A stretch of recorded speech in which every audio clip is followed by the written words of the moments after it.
Magandang araw po sa ating mga minamahal na senior.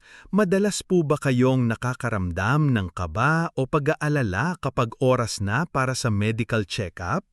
Huwag po kayong mag-alala dahil sa video na ito, pag-uusapan natin ang mga karaniwang medical test para sa inyo para mas maintindihan natin at mabawasan ang anumang pangamba. Ako po at layunin po natin dito sa channel na ito na magbigay ng mahahalagang impormasyon para sa kalusugan at kaalaman ng ating mga senior.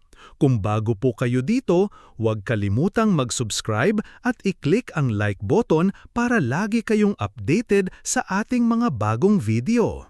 Bakit nga ba mahalaga ang mga regular na medical test na ito, lalo na para sa ating mga senior?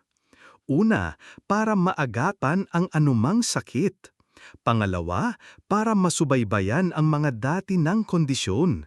At higit sa lahat, para mapanatili natin ang ating kalusugan at kalidad ng buhay para mas matagal pa nating makasama ang ating mga mahal sa buhay. Unahin natin ang blood test o pagsusuri ng dugo.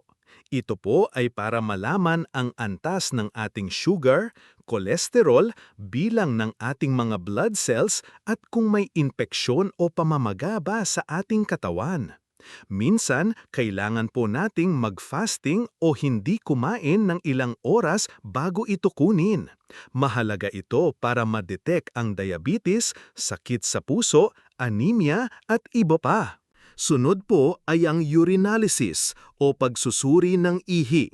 Dito po tinitingnan kung may problema sa ating kidneys, urinary tract infection, UTI o senyales ng diabetes. Bibigyan po tayo ng sterile na lalagyan para sa ating ihi.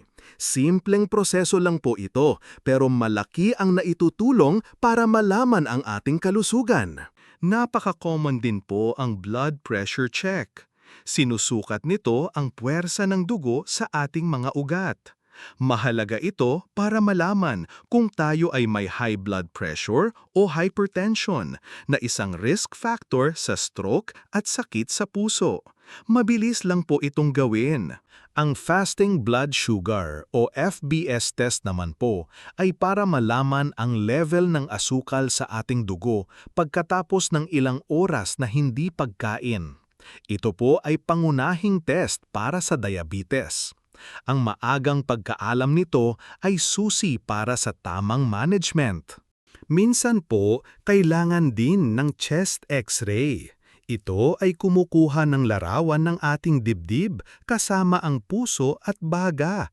Ginagamit ito para makita kung may pneumonia, problema sa puso o iba pang kondisyon sa baga. Hindi po ito masakit. Para maging handa sa inyong mga test, laging pinakamainam na: una, magtanong sa inyong doktor kung ano ang mga dapat paghandaan, kung kailangan bang mag-fasting o may gamot na dapat itigil. Pangalawa, sundin ng mabuti ang anumang bilin.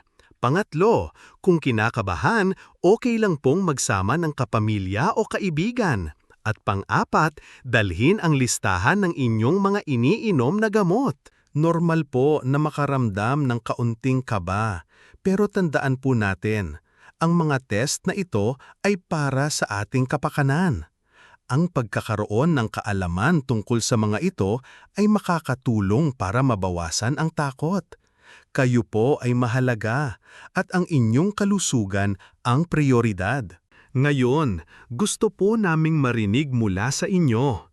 Mayroon po ba kayong karanasan sa mga medical tests na ito na gusto nyong ibahagi?